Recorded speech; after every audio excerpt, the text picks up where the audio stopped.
Welcome to the Bullvine Podcast, your go-to source for inside stories, cutting-edge research, and the latest updates in the world of dairy farming. In our 155th, we expose the Eco-Facade, how non-dairy brands mislead with greenwashing.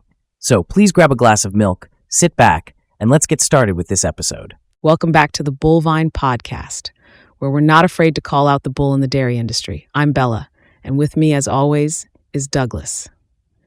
Today, we're diving into a topic that's got us more fired up than a bull in a china shop. We're talking about the massive deception being pulled over consumers' eyes by these so-called eco-friendly alternative milk companies.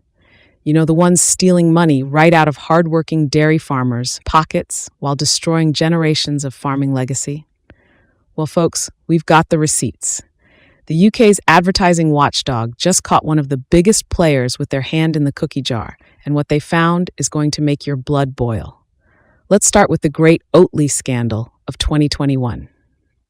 In January of that year, Oatly launched what might be the most brazen greenwashing campaign the food industry has ever seen. The UK's Advertising Standards Authority received a whopping 109 complaints about their deceptive marketing.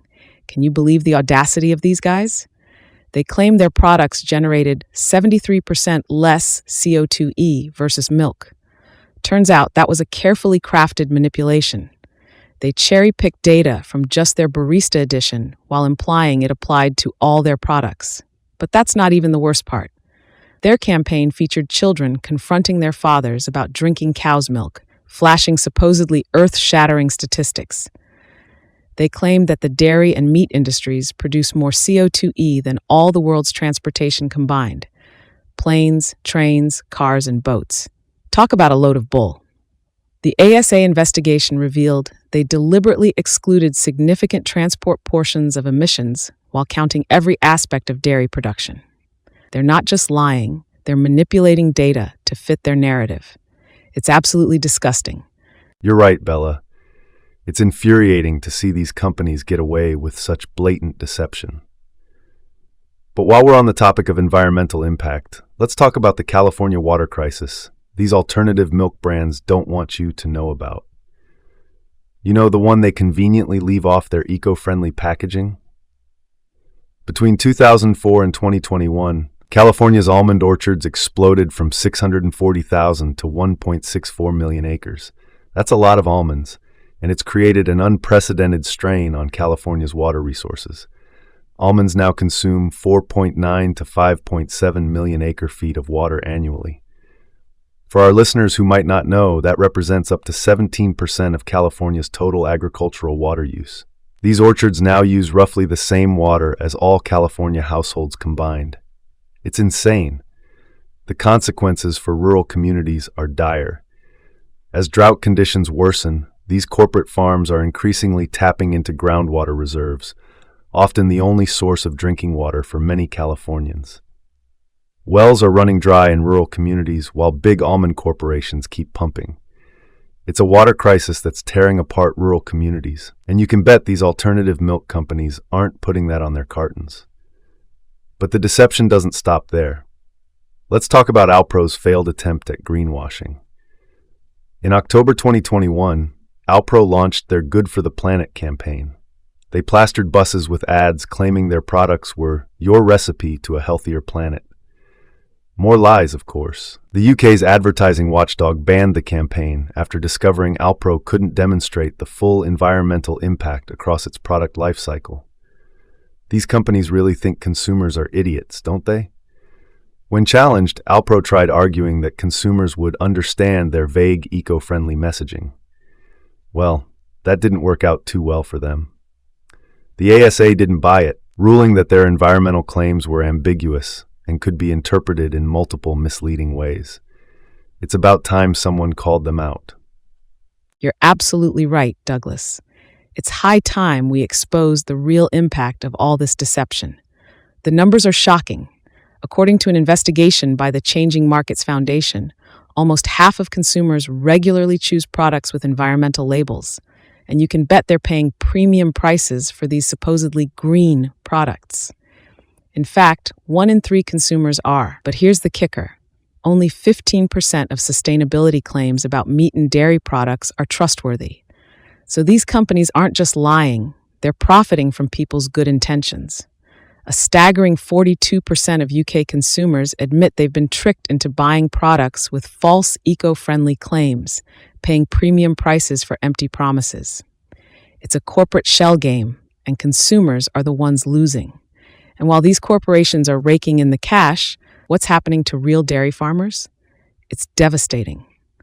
While legitimate dairy farmers invest in real environmental solutions, solar panels, methane digesters, water recycling, these corporations spend millions on marketing campaigns to hide their actual impact. Over 80% of their green claims relate to climate impact, yet more than half rely purely on offsetting rather than actual environmental improvements. The toll on human lives is profound. In the UK alone, falling prices and reduced demand led to the closure of 1,000 dairy farms from 2013 to 2016, roughly 1 in 10. And it's not just the UK. It's happening right here at home, too. New York lost 1,200 dairy farms in just 1 decade as they struggled against low prices, decreased demand, and competition from these non-dairy brands. It's a grim picture, Bella. But what can real farmers do to fight back? We can't just sit back and watch as these corporations destroy generations of farming tradition. You're right, Douglas. There are steps farmers can take to combat this deception. First and foremost, farmers need to document and share their actual environmental practices. The dairy industry has already reduced its carbon footprint by 22% per liter of milk through legitimate, sustainable practices. We need to make sure consumers know about these real efforts. Secondly, we need to report false environmental claims to advertising authorities. The ASA has banned multiple misleading campaigns, but farmers must speak up when they see these deceptive practices. We can't let these companies get away with their lies. And finally, we need to remember that together, farmers are stronger than corporate PR machines. By uniting and presenting a unified front, we can combat these false narratives and show consumers the truth about sustainable farming practices. Those are great points, Bella. It's crucial that we stand up to these corporate giants and their deceptive practices. Listeners, the next time you see that shiny green label on an almond or oat milk carton, remember, you're not just buying imitation dairy, you're actively financing a movement that aims to obliterate family farms. How long will we allow these companies to evade responsibility rather than questioning their deceptive practices? It's time to stand with real farmers safeguarding genuine land for authentic families, not deceitful corporations trying to dismantle centuries of farming tradition. The decision is straightforward. Support real farmers or allow these lying corporations to destroy our agricultural heritage. Absolutely, Douglas. And let's not forget the real environmental impact of these alternative milk products. While they're busy pointing fingers at the dairy industry, they're conveniently ignoring their own massive water consumption and the devastating effects on local communities. Take the California almond industry, for example. The explosive growth we mentioned earlier isn't just about water usage. It's about the displacement of diverse crops, the loss of wildlife habitats, and the strain on local infrastructure. These are real, tangible impacts that affect people's lives every day.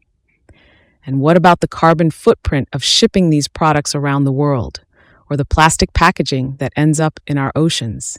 These are questions that consumers need to be asking, but instead, they're being distracted by flashy marketing campaigns and false eco-friendly claims. You're absolutely right, Bella. It's time we started asking the hard questions and demanding real answers. At the Bullvine, we're committed to fighting for truth in dairy, one corporate lie at a time. And that's no bull. We need to keep pushing for transparency in the food industry. We need to support initiatives that promote genuine sustainability, not just greenwashing. And most importantly, we need to stand behind our local dairy farmers who are the backbone of our communities and guardians of our agricultural heritage. Couldn't agree more, Douglas. To our listeners out there, we encourage you to do your research. Don't just take these corporate claims at face value. Look into the real environmental impact of your food choices. Support your local dairy farmers. Visit your local farms talk to the farmers, and see for yourself the sustainable practices they're implementing. And remember, every time you choose real dairy over these imitation products, you're not just making a choice about your nutrition, you're making a choice to support real families, real communities, and real sustainable practices. Well said, Bella. As we wrap up today's episode, I think it's clear that this issue goes far beyond just dairy versus alternative milks. It's about honesty in advertising, responsible resource management, and the very future of our agricultural communities. We at the Bullvine will continue to investigate these issues and bring you the unvarnished truth. Because at the end of the day, that's what really matters, the truth, not corporate spin or clever marketing campaigns. Absolutely, Douglas. And to our listeners, we want to hear from you. Have you been misled by eco-friendly claims on food products? What's your take on this issue?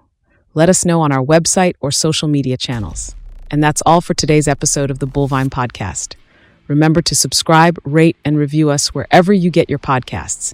And don't forget to visit us at www.thebullvine.com for more hard-hitting dairy industry news and commentary. Until next time, this is Douglas.